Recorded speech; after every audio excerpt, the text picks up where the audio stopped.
खुलुमबाय बयनिसिमबो नोंथांमोननि थाखाय माखासे खौरांफोर लानानै फैलायबाय आरो चेनेलाव गोदानब्ला अन्नानै चेनेलखौ साबस्क्राइब खालामनानै लादो बेल आइकनखौ एलाव होनानै ला जाहाथे नोंथांनाव सिगां नटिफिकेसन सहैग्रोयो। दानिया खोनासंलांदो। गिबि खौराङाव दङ बिटिआर सरकारा निरुखा नार्जारिनो 5 लाख रांनि चेक होदों। थांनाय 2018 मायथाइनि 23 सेप्तेम्बराव चिरांनि काजलगावआव एबसुनि सुबुं गौमायाव थांनानै फैफिननाय समाव सामथाइबारिनि राजा लामायाव गारिनि जाब्रबथायजों जिउ गोमानाय मुंख्लं पाउलुस नार्जारिनि बिसि निरुखा नार्जारिनो बिटिआर सरकारा 5 लाख रांनि चेक गथायनानै होदों। नैथि खौराङाव दङ अदालगुरिनि सोरां बसुमतारिया गोमानानै दं।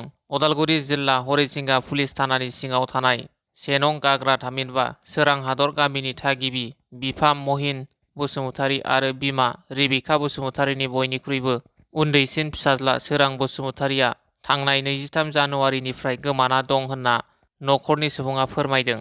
न'खरनि सुबुंफोरा फोरमायनाय बादिब्ला सोरां बसुमतारिया 23 बोसोर बैसोनि, नुनायाव गोसोम सोमज्रो खानाय गोलाव आरो सोरां बसुमतारिखौ खर'नि जेंना गोनां होनना न'खरनिफ्राय मिथिहोदों। बेनिखायनो सोरां बसुमतारिखौ सोरबाफोर बबेयावबा नुयोब्ला 7896172246 आरो गुबुन मोनसेबाव 882237371118 मबाइल नाम्बारनि गेजेरजों फोरमायहरनो थाखाय सोरां बसुमतारिनि बिमाया खावलायहरदों।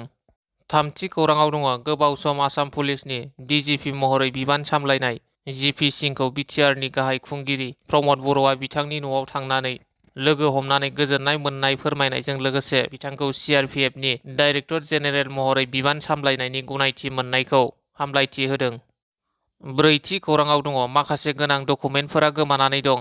क'क्राझार जिल्लानि सिङाव थानाय बिसमुरि दैमुगुरि गामिनि इन्डियान आर्मियाव खामानि मावनाय निजोम बसुमतारिनि केन्टिन कार्ड, रिक्वायार कार्ड, voter card, Aadhaar card, PAN card बायदि डकुमेन्टफोरा गोमानानै दं। बेनिखायनो सोरबाफोर निजोम बसुमतारिनि डकुमेन्टफोरखौ बहाबा मोनदोंब्ला 9634611932 मबाइल नाम्बारनि गेजेरजों कल खालामना खोन्थाहरनो खावलायहरदों।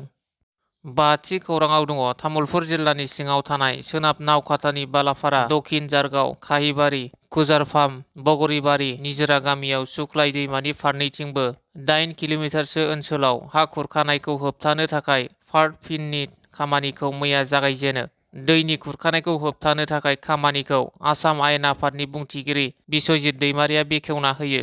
द'थि खौराङाव दङ एबसुनि मोनसे जर'खा हान्जाया vice chancellor professor doctor Babulal आहुजाखौ लोगो हमदों। मिरु दुलाराय बर' फरायसा आफादनि आफादगिरि दिपेन बर'नि दैदेननाय मोनसे जर'खा हान्जाया मैया बड'लेण्ड मुलुगसोलोंसालिनि vice chancellor professor doctor Babulal आहुजाखौ लोगो हमनानै मुलुगसोलोंसालियाव थानाय गोबां जेंनाफोरखौ सुस्रांनांगौनि सायाव सावरायलायो। बे सावरायनायाव बड'लेण्ड मुलुगसोलोंसालिनि दालाइसा दुलाराय बर' फरायसा आफादनि बिबानगिरिफोराबो बाहागो लादों।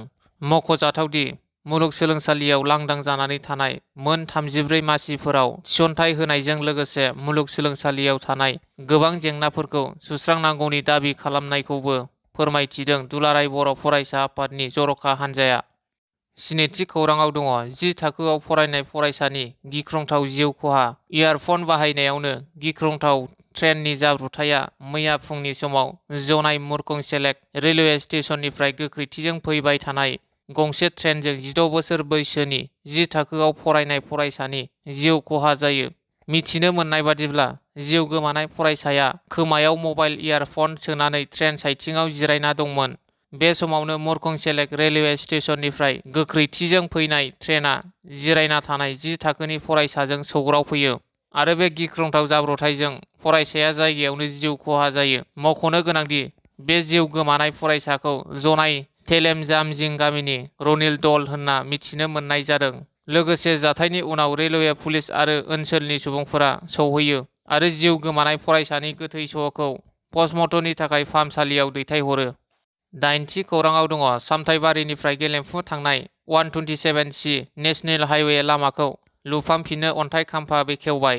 गोलाव सम बायफ्लेनानै थानाय भारत-भुटान फोनांजाब चिरांनि सामथाइबारिनिफ्राय गेलेमफु थांनाय 127C माहारियारि राजा लामाया मावफुंजानाय लामायाव गोलाव सम बे लामाजों थांलाय फैलाय खालामग्रा गोबां रायजो राजा एबा दावबायारिफोरा हान्था मेलायाव भुगिनो गोनां जादोंमोन। नाथाय बे समाव रायजो राजानि भुगिनांनाया एसेब्लाबो रेहाय मोननायनि लामायाव। मख'नो गोनांदि मैयानि बे अन्थाइ खाम्फा बेखेवनाय हाबाफारियावनो बाहागो लायो 1 नं क'क्राझार लकसभा बियाबनि एमपि जयन्त बसुमतारी, रायजो सभानि एमपि रोनगोरा नार्जारी आरो 31 नं सिदली बियाबनि एमएलए निर्मल कुमार ब्रह्म बिथांमोना।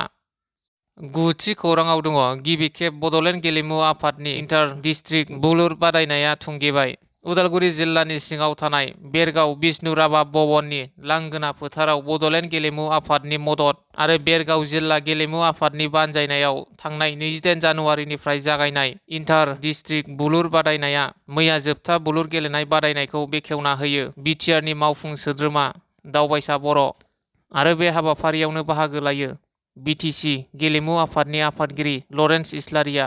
मैयानि जोबथा बुलुर गेलेनाय बादायलायनाया जायो क'क्राझार हानजा आरो सालबारि हानजानि गेजेराव। 10थि खौराङाव दङ जनमेश्वरी बसुमतारीखौ बुथारग्रा इन्द्रजित फाइटखौ फासि होनांगौनि दाबिजों बायदि स्ल'गानजों सिमेन्ट साफारियाव हानजा सुरनाय हाबाफारि लादों। गुवाहाटि नोगोराव सोमोनांथावै खास्रि बिस्रि बुथारजानाय जनमेश्वरी बसुमतारीनि थार बिजिरनाय मोननांगौनि थाखाय धेमाजि जिल्ला आबोबनि दैदेननायाव खुद्रि सारनाय हाबाफारियाव रोजा रोजा सुबुंफोरा हानजा सुरनायाव बाहागो लादों। धेमाजि जिल्लानि दुलाराय बर' आइजो आफादनि बानजायनायाव आरो जनाइ जिल्ला बर' थुनलाइ आफाद, धेमाजि जिल्ला एबसु इउबिपिअ, बारग' एनडिएफबि, बोखावै लखिमपुर जिल्ला बारग' बिएलटि अनसाय आफादनि मददजों जनमेश्वरी बसुमतारीनि थार बिजिरनाय मोननांगौनि खुद्रि सारनाय सुबुं हानजा सुरनायाव गुबुन गुबुन माहारियारि आफादफोर फारियै डेकाफाम, दखरा आसु, टिएमपिके आगसु आरो धेमाजि जिल्ला सनवाल कसारी फरायसा आफादनिफ्रायबो मैखोमै बाहागो लादों।